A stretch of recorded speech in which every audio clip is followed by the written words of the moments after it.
ঠান্ডা মাথায় আজকে রাতের বেলা চিন্তা করবা যে আল্লাহ পাক তোমাকে কি জন্য দুনিয়ায় পাঠিয়েছেন। একটু চিন্তা করবা, 1 মিনিট একটু চিন্তা করবা যে তুমি পৃথিবীতে নাই, তুমি পৃথিবীতে নাই, তুমি মারা গেছো। চিন্তা করবা তুমি মারা গেছো। এরপর চিন্তা করবা তুমি যে মারা গেছো পৃথিবীর কারো কোনো সমস্যা হচ্ছে কিনা। তুমি যে মারা গেছো পৃথিবীকে থেমে আছে?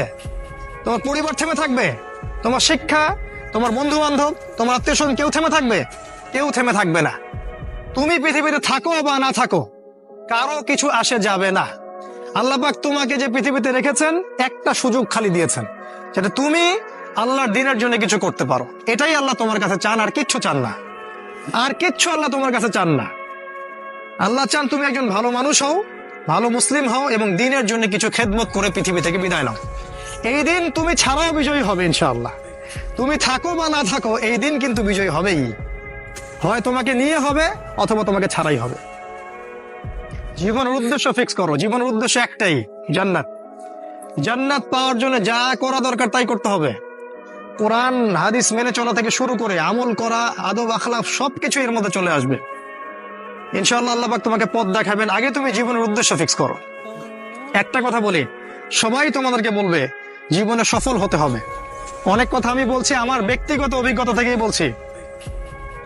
আল্লাহ পাক আলহামদুলিল্লাহ ফার্স্ট সেকেন্ড ছাড়া রেজাল্ট আমাদের হতো না।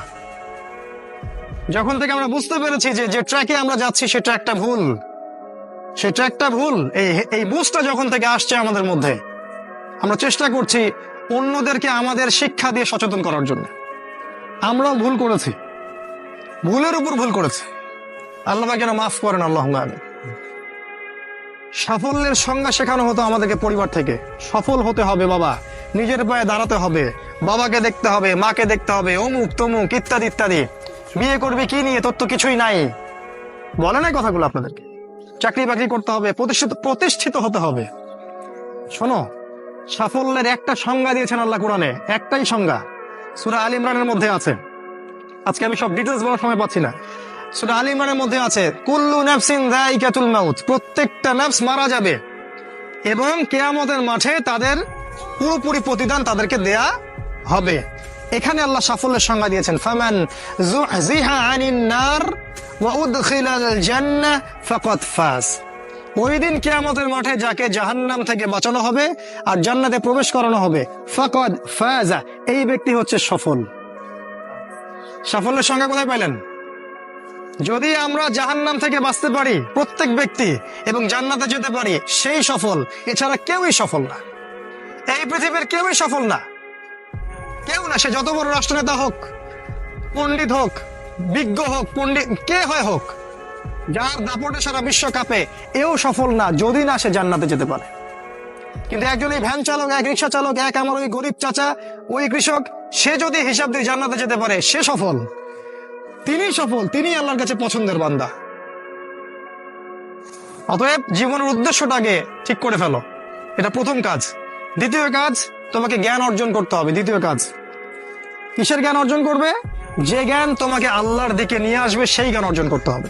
কোন কোন সাবজেক্ট পড়তে হবে তোমাকে? তোমাকে প্রথমত কোরআন পড়তে হবে, তেলাওয়াত করা শিখবে, অর্থ জানবে, আরবি ভাষা শেখার চেষ্টা করো, কোরআনের আদেশ মানো, নিষেধগুলো ছেড়ে দাও এবং কোরআনের দাওয়াত মানুষের কাছে পৌঁছে দাও। কোরআনের দাওয়াত মানুষের কাছে পৌঁছে দাও এবং কোরআনের বিধান বাস্তবায়নের জন্য আল্লাহর পথে চেষ্টা করো। আর কি সাবজেক্ট পড়তে হবে? তোমাকে হাদিস পড়তে হবে, রাসূলের হাদিস, অসংখ্য হাদিস, এগুলো পড়তে হবে তোমাকে। আর কি পড়বে? ইসলামের ইতিহাস তোমাকে পড়তে হবে। ইসলামের ইতিহাস জানবে না তাহলে হীনমন্য জাতি হবে। তুমি জানবেই না তোমার এই বাপ দাদারা ছিল সিংহ পুরুষ, তুমি এটা জানবেই না। তোমার শেকড় যে এত সিংহ পুরুষ দিয়ে ভর্তি, তুমি জানোই না। এজন্য হীনমন্যতায় ভোগো, মনে হয় যে আমাদের কেউ নাই, আমরা এতিম। জি না, আমরা এই বিশ্ব শাসন করেছি 100 বছর আগেও। 100 বছর আগেও এই পুরো বিশ্ব আমাদের হাতে ছিল। এখন যা দেখছো এরকম অতীত এরকম ছিল না। একটা ওমরের হুঙ্কারে সারা বিশ্ব কেঁপে যাইতো। এক আলী রাদিয়াল্লাহু আনহু যদি জিহাদের মাঠে হুঙ্কার দিতেন, সমস্ত কাফের হৃদয় একদম দরদর করে কাঁপতে থাকতো। আমাদের সিংহ পুরুষ বাবারা দাদারা এরকম ছিলেন। আমরা এত হীনমন্য জাতি ছিলাম না। আজকে আমরা আমাদের পরিচয় ভুলে গেছি। পরিচয় ভুলে গেছে। ইতিহাস পড়তে হবে তোমাকে। আর কি পড়তে হবে? ইসলামের অর্থনীতি পড়বে। অর্থনীতি জানো না, তুমি হালাল হারাম বুঝতে পারবে না। ওরা তোমার সাথে প্রতারণা করে এমন হারাম ঢুকিয়ে দিবে তুমি বুঝতেই পারবে না এটা হারাম ছিল। ইকোনমিক্স পড়তে হবে, খুব ইম্পর্টেন্ট সাবজেক্ট এই জামানার জন্য।